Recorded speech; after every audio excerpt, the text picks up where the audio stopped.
సత్యమును జీవమును ఆధారము నీ వాక్యము నా త్రోవకు.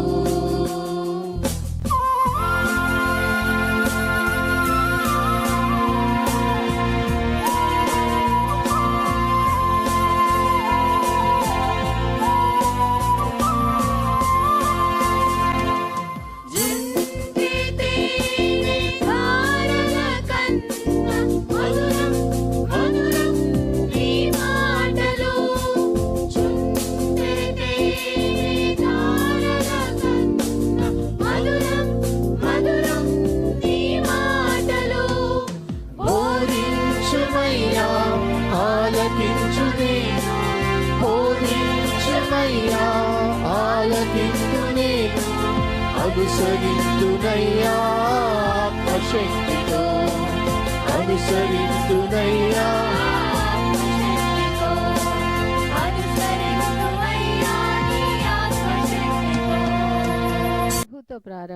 ప్రభుతో ప్రారంభం అనే ఆధ్యాత్మిక అనుదిన ప్రార్థనా కార్యక్రమానికి ప్రేమతో మిమ్మల్ని ఆహ్వానిస్తూ ఉన్నాం. మన జీవితానికి ఆదియు ఆధారమునైనటువంటి ఆ దేవుణ్ణి మొదట మరణించుకున్నట్లయితే ఆ దినమంతయు ఆయన కృపాక్షేమములే మన వెంట వచ్చును. మొదట అవేకునే లేవగానే మరి నీతిసూరుడైనటువంటి ఆయనని చూద్దాం, ఆయన మనలనైన స్వరాన్ని మనం విందాం. మన జీవిత కాలం అంతయు ఆయన ఆశీర్వాదములు దీవెనలు మన మీద కుమ్మరించును. యెషయి 65:24 మనం చూసినట్లయితే వారికి ఈలాగున జరుగును, వారు వేడుకొనుక మునుపు నేను ఉత్తరం ఇచ్చేదను, వారి మనవి చేయుచుండగా నేను ఆలకించెదను. మనవి చేయుచుండగానే ఆయన మన మనవిని ఆలకిస్తున్నాడు. కాబట్టి మరి ప్రతి దినము కూడా ఈ యొక్క అనుదిన ఆధ్యాత్మిక కార్యక్రమంలో మనం పాల్గొన్నట్లయితే మన జీవిత కాలం అంతయు కూడా ఆయన మేలులను మనం పొందుకోగలము. ఆ నిత్యరాజ్యంలో వారసులుగా మనము జీవించగలం. రండి, ప్రభుతో ప్రారంభ కార్యక్రమంలో పాల్గొనండి, ఆత్మీయ మేలులు పొందండి.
చేరగానే కరిగిపోవు దూరపరచుమలౌకికం చేరు యేసుని శీఘ్రము, దూరపరచుమలౌకికం చేరు యేసుని శీఘ్రము. పువ్వు విరిసి రాలిన పరిమళము మిగులును.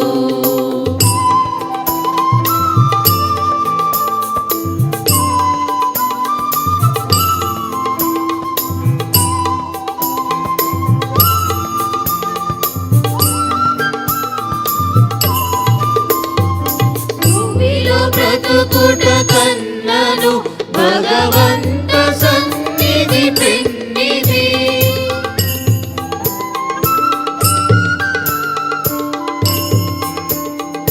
భూమిలో బ్రతుకుట కన్నను భగవంత సన్నిధి పెన్నిధి.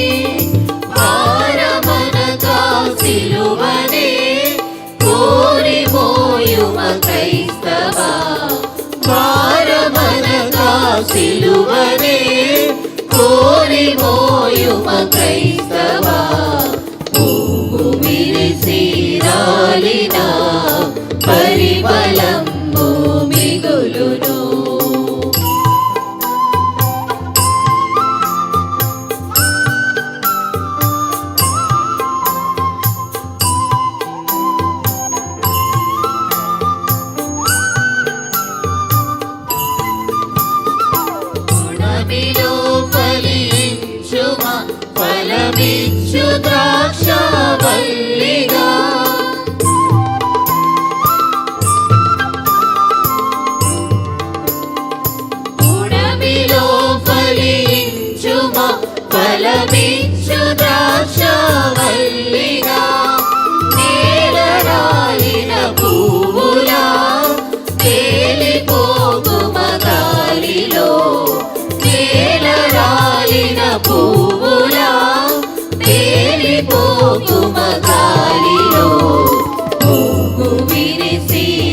పరిమళంబు మిగులును.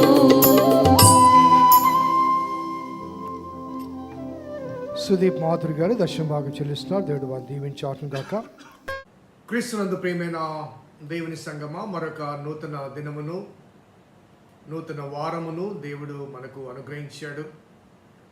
గత కాలమంతయు తన కృపాక్షేమాన్ని మనకు అనుగ్రహించి, ప్రత్యేకించి గత వారంలో ఆయా కార్యక్రమాల్లో దేవుడు తన విస్తృతమైన కృపను క్రమరింపచేసి ఆనందకరమైన రీతిగా కొనసాగింపచేస్తున్న ఆ దేవదేవుడు మనకు దేవుడిగా ఉన్నందుకు దేవునికి స్తుతులు చెల్లిస్తున్నాను. నూతన వారంలో ప్రవేశించాం. మరి ఎప్పటికప్పుడు అనేకమైన నూతన కార్యక్రమాలతో మనం కొనసాగుతున్నాం. మరి వాటికి కావాల్సిన శక్తి మనకు కావాలి కాబట్టి భౌతిక కార్యక్రమాల కొరకు భౌతిక ఆహారాన్ని ఏ రీతిగా అనుదినము సేవిస్తామో, ఈ ఆధ్యాత్మిక శక్తి కొరకు దేవుని వాక్యాన్ని అనుదినము ధ్యానం చేయాలి. సో ఈ ఆలోచన చొప్పున ఏర్పాటు చేయబడిన అనుదిన ధ్యానం ప్రభుతో ప్రారంభం అనే కార్యక్రమాన్ని ఆశతో ఆలకిస్తున్న మీకందరికీ ప్రభునామమున శుభములు తెలియజేస్తున్నాను. మరి కీర్తన గ్రంథం ఆధారంగా కొనసాగుతున్న ఈ ధ్యాన పరంపరలో మరి 4వ కీర్తన మనం ధ్యానం చేస్తున్నాం. మరి మొదటి 5 వచనాలు ముగించాం. 6వ వచనాన్ని మరి నేడు ధ్యానం చేయబోతున్నాం. రండి, ఆసక్తితో మరి ప్రార్థనాశక్తితో మరి దేవుని ఎడల భయభక్తులతో ఈ ధ్యానంలో పాల్పంపు పొందుదాం. ప్రార్థన చేద్దాం. కృపగల దేవా, దైవ తండ్రి, మీ పాదములకు స్తోత్రము చెల్లిస్తున్నాం నాయన. మీ ఉచితమైన దయా సంకల్పాన్ని బట్టి మమ్మల్ని ప్రేమించి మీరు అనుగ్రహిస్తున్న ఆధ్యాత్మిక మన్నాను బట్టి స్తుతులు చెల్లిస్తున్నాం. నీ లేఖనాల్లోంచి, నీ భక్తుల అనుభవాల్లోంచి అనేక సత్యాలు మీరు మాకు బోధిస్తున్నారు ప్రభా, స్తుతులు చెల్లిస్తున్నారు. తద్వారా ప్రభా మా ఆధ్యాత్మిక జీవితాన్ని సరిపోల్చుకుని మా విశ్వాసాన్ని పెంపొందింపచేసుకుని ముందుకు సాగుటకు మీరు మాతో మాట్లాడుతున్నందుకు స్తుతులు చెల్లిస్తూ ఈ లేఖన సారాంశాన్ని మీరే మాకు అన్వయింపచేయమని మా రక్షకుడైన యేసు నామమున అడిగి వేడుకొంచున్నాం తండ్రి, ఆమేన్. 6వ వచనం, మాకు మేలు చూపు వాడెవడని పలుకువారు అనేకులు, యెహోవా నీ సన్నిధి కాంతి మా మీద ప్రకాశింపచేయుము. మొదటి వచనంలో దేవునితో సంభాషించడం ప్రారంభించి 2వ వచనంలో తన శత్రులతో మాట్లాడి 3, 4, 5 వచనాల్లో తనతో పాటు ఉన్న తన మిత్రులతో, అనగా తనను అనుసరించిన వారితో సంభాషించిన అనుభవాలు మనకు కనబడుతున్నాయి. తిరిగి 6, 7, 8 వచనాలు తిరిగి దేవుని వైపు తిరిగి దేవునితో సంభాషిస్తూ దేవుని సహాయాన్ని కోరుకుంటూ చేసిన విజ్ఞాపనలు, ప్రార్థనలు, వ్యక్తపరిచిన విశ్వాసము ఈ వచనాల్లో మనకు కనబడుతున్నాయి. కాబట్టి ఈ దినము రేపు ఈ 3 వచనాల ఆధారంగా ధ్యానాన్ని కంటిన్యూ చేద్దాం. దేవునితో మాట్లాడాడు, శత్రులతో మాట్లాడాడు, మిత్రులను నెమ్మదిపరిచాడు, వారి విశ్వాసాన్ని పెంపొందింపచేయడానికి ప్రయత్నం చేశాడు. తిరిగి దేవుని వైపుకు తిరుగుతూ మాట్లాడుతూ, ప్రభువా మాకు మేలు చూపువాడు ఎవడని పలుకువారు అనేకులు. అనగా మా శత్రువుల్లో చాలామంది మరి ఇతనికి సహాయం ఎక్కడి నుంచి వస్తుంది? రాజ్యం లేదు కదా, సింహాసనం లేదు కదా, సైన్యం లేదు కదా, సో అతనికి మేలు ఎవరు చేస్తారు అని పలుకువారు అనేకులు. వారు శత్రువుల బృందంలో ఉన్నారు. బహుశా తను వెంబడించిన వారిలో కూడా మరి ఈ కష్టకాలంలో సహాయం ఎలా, ఈ సమస్య ఎలా జయించాలి, ఎలా ఛేదించాలి, ఈ కష్టాన్ని ఎలా ఎదుర్కోవాలి, తిరిగి రాజ్యాన్ని ఎలా స్థాపించాలి, తిరిగి రాజ్యంలోకి ఎలా ప్రవేశించాలి. అరణ్యాలమ్మడి వచ్చేసాం, కుటుంబాలు వదిలిపెట్టాం, కొంతమంది కుటుంబాలతో సహా కంఫర్ట్స్ వదిలిపెట్టారు, అరణ్యాలు చెట్లమ్మడి పుట్లమ్మడి తిరుగుతున్నారు. సో ఈ ప్రాబ్లం సొల్యూషన్ ఏంటి? ఎంతకాలం ఇది కొనసాగాలి? ఇటువంటి ఆలోచన పరంపర ఆయన్ను వెంబడించిన వారిలో కూడా ఉండి ఉండవచ్చు. ఎందుకంటే ఆ శ్రమల తీవ్రత కానీ, పరిష్కారము లభించని అనగా కనుచూపు మేరలో పరిష్కారం లభించదు అన్న భావన కానీ, ఏ వైపు నుంచి ఎవరు సహాయం చేస్తారో అనే అభద్రతతో కూడిన భావన కానీ అనుసరించిన వారిలో కూడా ఉంటుంది. అఫ్కోర్స్ శత్రువులు తప్పనిసరిగా అంటారు, మేము మాదే జయము, ఇంక తనకి ఎవరో సహాయం చేయరు, ఇంక ఇవాళ రేపు జయిస్తాం ఛేదిస్తాం అనే భావన శత్రువులకు ఉంటుంది. కానీ మిత్రులకు కూడా, అనుసరించిన వారికి కూడా ఆ సమస్య తీవ్రత కొన్నిసార్లు మనల్ని కృంగ చేస్తూ ఉంటుంది. మాకు మేలు చూపు వాడెవడని పలుకువారు అనేకులు. మాకు అనే మాట అది శత్రువుల కన్నా తనతో పాటు ఉన్న వారిలో ఒక రకమైన అలజడి. చాలాసార్లు ఒక గుంపుగా ఏదైనా ఉద్యమాన్ని ప్రారంభించినప్పుడు ప్రారంభంలో చాలామంది చాలా ఉధృతంగా పట్టుదలతో ఉంటారు. కాలము గడిచి కొలది ఆ ఉధృత తగ్గుతూ ఉంటుంది. మనకు ఒక ఎగ్జాంపుల్ చెప్తాను. మణిపూర్లో సమస్యలు ప్రారంభమైనప్పుడు ఆ వార్తలు ప్రపంచానికి తెలియనప్పుడు సైలెంట్గా ఉన్నాం. ఎప్పుడైతే ఒక సంఘటన జరిగిందో, ఆ సంఘటన వీడియోలో వైరల్ అయిందో, అందరూ మేల్కొన్నారు, అందరూ లేచారు, అందరూ రోడ్ల మీదకి వచ్చారు, అందరూ ప్లే కార్డులు పట్టుకున్నారు, అందరూ స్లోగన్స్ వేశారు, అందరూ వినతి పత్రాలు ఇచ్చారు, అందరూ ఆర్థిక చేతులు ఇచ్చారు.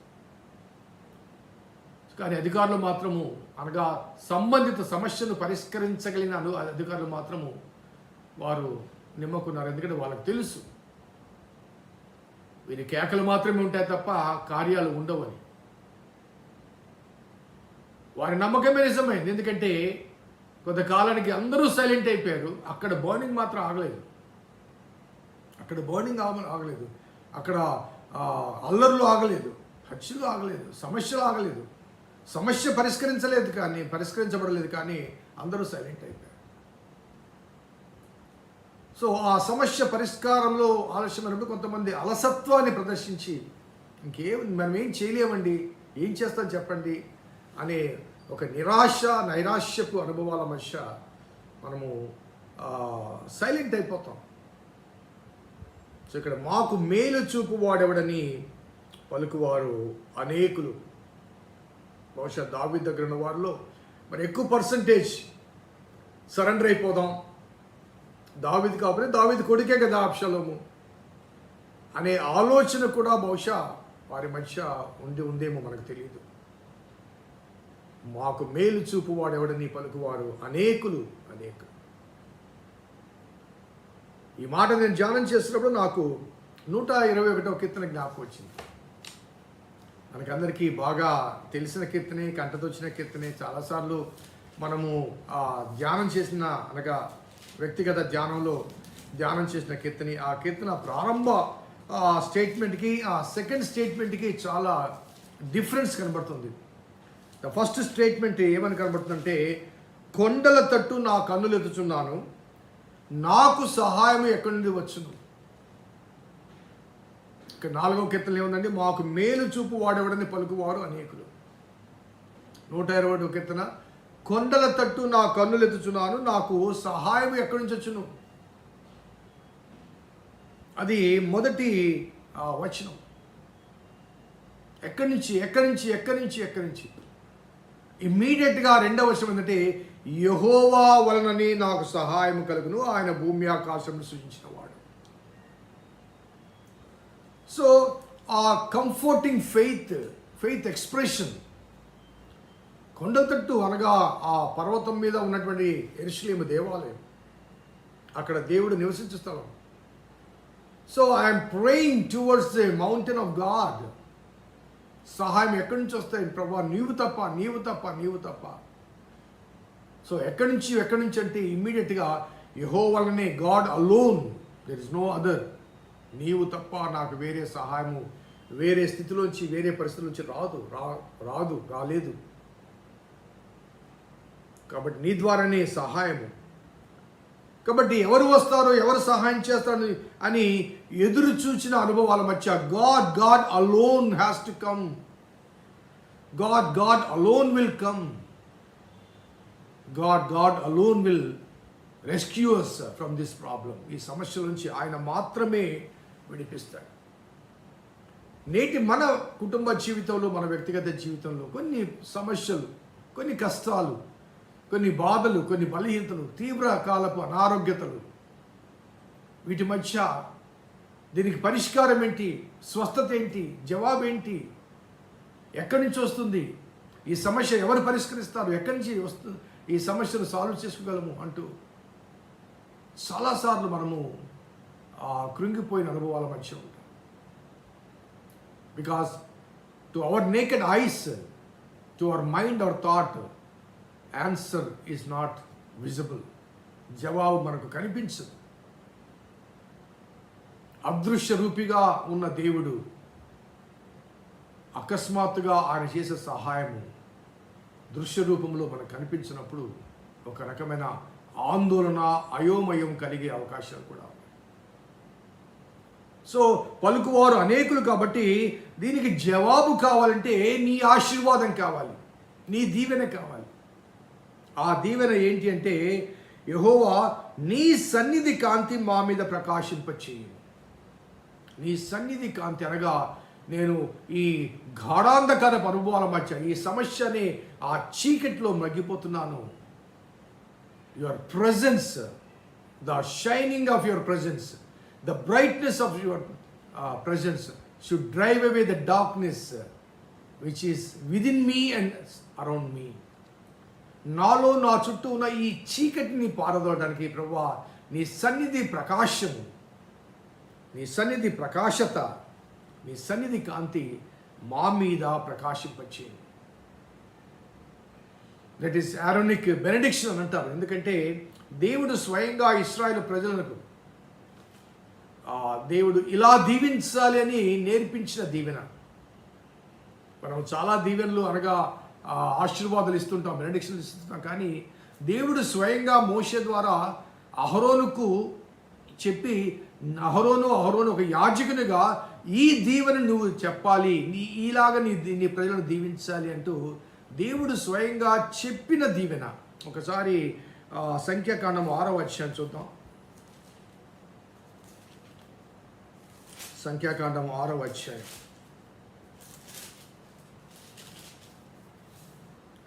22 నుంచి చదువుతాను.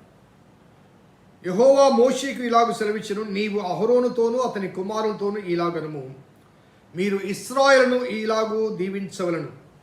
యెహోవా నిన్ను ఆశీర్వదించి నిన్ను కాపాడును గాక. యెహోవా నీకు తన సన్నిధిని ప్రకాశింపచేసి నిన్ను కరుణించును గాక. యెహోవా నీ మీద తన సన్నిధి కాంతి ఉదయింపచేసి నీకు సమాధానము కలగచేయును గాక. ఇశ్రాయేలు ప్రజలను ఇలా దీవించాలని దేవుడు స్వయంగా మోషే ద్వారా అహరోను కరగా యాజకునికి, ప్రధాన యాజకునికి, అతని కుమారులకు చెప్పిన మాట. ఆ సన్నిధి కాంతి ఏం చేస్తుంటే సమస్యల్లో సమాధానాన్ని కలగచేస్తుంది, ఒక సొల్యూషన్ చూపిస్తుంది, చీకటిలో వెలుగు పుట్టిస్తుంది. ఆ వెలుగు చీకటిని పారద్రోలుతుంది, అనగా సమస్యను పటాపంచలు చేస్తుంది. కాబట్టి డేవిడ్ వాస్ ప్రేయింగ్. ఆ శత్రువులతో మాట్లాడి తన మిత్రుల ధైర్యాన్ని, విశ్వాసాన్ని పెంపొందింప చేయడానికి వారితో మాట్లాడి, ఆ తర్వాత దేవునితో, ప్రభువా వీరు బాధపడుతున్నారు, వీరు భయపడుతున్నారు, అధైర్యపడుతున్నారు, వీరు విశ్వాసంలో క్షీణించిపోతున్నారు, మాకు మేలు చూపు వాడు ఎవడని వారు ప్రశ్నిస్తున్నారు. ప్రభువా ఒక్కసారి నీవేంటో వారికి చూపించు, నీ సన్నిధి చూపించు, నీ వెలుగు చూపించు, వారిలో చీకటి పటాపంచలు కావాలి. So he was praying to God. దేవుని అడుగుతున్నాడు, దేవుని ప్రార్థన చేస్తున్నాడు. ఈ 3 వచనాలు కూడా దేవునికి చేసే విజ్ఞాపనలు. ఆ విజ్ఞాపనలో ఎటువంటి సమాధానం కావాలో, ఎటువంటి సంతోషం కావాలో, ఎటువంటి సురక్షత దేవుని ద్వారా తాను నిరీక్షిస్తున్నాడో ఆ విషయాలు తెలియజేస్తున్నాడు. దేవుడు తన కృప చొప్పున మనకు అభయాన్ని అనుగ్రహించి మన భయాన్ని దూరపరచాలని కోరుకుంటున్నాను. ప్రార్థన చేద్దాం. కృపగల దేవా, దయగల తండ్రి, మీ పాదములకు స్తోత్రము చెల్లిస్తున్నాను నాయన. నీ ఉచితమైన దయా సంకల్పాన్ని బట్టి మమ్మల్ని ప్రేమించి మాలో నీవు నీ కాంతిని ఉదయింపచేసి మా సమస్య ద్వారా కలిగే భయాన్ని ఆవరించిన చీకటిని పారదోలే శక్తిమంతుడు కనుక మేలు ఎక్కడి నుంచి వస్తుందా అంటూ మరి భయముతో నిరీక్షణ కోల్పోయి నిస్సహాయ స్థితిగత మధ్య విశ్వాసాన్ని కోల్పోతున్న తన చుట్టూ ఉన్న వారికి అదే సమయంలో శత్రులైన వారు విర్రవీగుతున్న అనుభవాల మధ్య ప్రభు ఒక్కసారి నీవు మాతో ఉన్నావని నీ సన్నిధి కాంతి ప్రకాశింపచేయి అంటూ చేసిన ప్రార్థన మేము జ్ఞాపకం చేసుకుంటాం. ఆ నిరీక్షణ నాకు అనుగ్రహించుకుని మా రక్షకుడైన యేసు నామమున అడిగి వేడుకొంచున్నాం తండ్రి, ఆమేన్. తండ్రి కుమార పరిశుద్ధాత్మ త్రియేక దేవుని దీవెన ఈ వాక్యం విన్న బిడ్డలకు, వాక్యాభిలాషులకు, వారిని ఆవరించిన సమస్యలకు పరిష్కారానికి సదా తోడైనది కాక. ఆమేన్. God bless you. దేవుడు దీవించును గాక.